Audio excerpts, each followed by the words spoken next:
But that raises an interesting question. Why does language have rules? Why were we taught these rules in grade school? Why is bad grammar bad grammar? Well, when you're taught rules of your own language in grade school, the chances are very strong that what you're being taught is false. Otherwise, you wouldn't have to be taught it. But I can see every grade school teacher about to throw an orange at you on the screen. There's, unfortunately, well, let me be a little more nuanced. One of the things you learn in grade school is the literary language. Now, in English, the literary standard is not so radically different from what, say, you and I grew up with, but it's somewhat different. The literary standard is not what I learned in the streets. It's not very different, but it's a little different. And when I went to school, I was taught the literary standard. Now, the literary standard has some principles associated with it, some of which are those of a real language, some of which are completely artificial. They were made up by people who had crazy ideas about language. And they were all given names you never heard of before. Yeah, and in fact, the reason you have to teach them is because they are not the person's language. Nobody, your actual language, nobody teaches you. I mean, your language just grows in your head. You know, you stick a child in a young child in an environment where people are speaking language, and that child can no more help knowing that language than the child can help growing. It's just part of human growth is for some component of the brain to pick up the language. You can't learn it, and you don't learn it any more than you learn to see. Now, the fact is that the system that grows in the brain is sometimes different from a system which is regarded, for whatever reason, as necessary or appropriate or approved or something, there's some prestige dialect, and it may be different from what grew in your brain. It typically is. Or it may be a way of trying to get us to have a common bond through language. Well, it's possible. I mean, I think that's a problem in places like, say, Italy.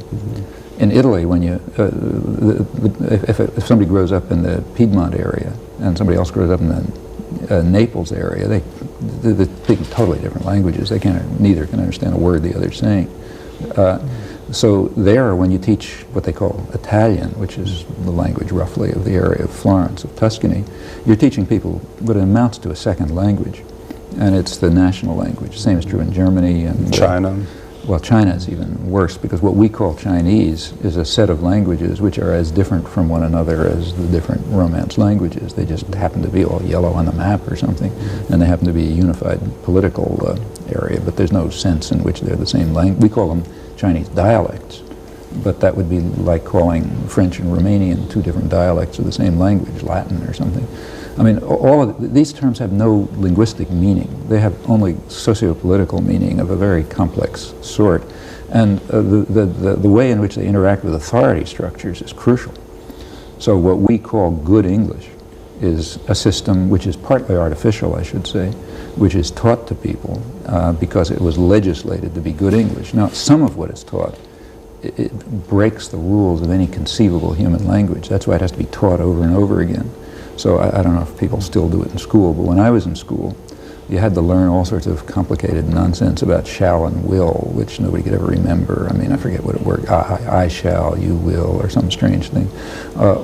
That violates, there are certain principles of human biology which determine what a language can be, and no language can be like that. So that had to be, in fact, you can trace that back and you can find out who invented it. You know, some bishop in the 17th century or something invented it and decided that's the way it's supposed to be.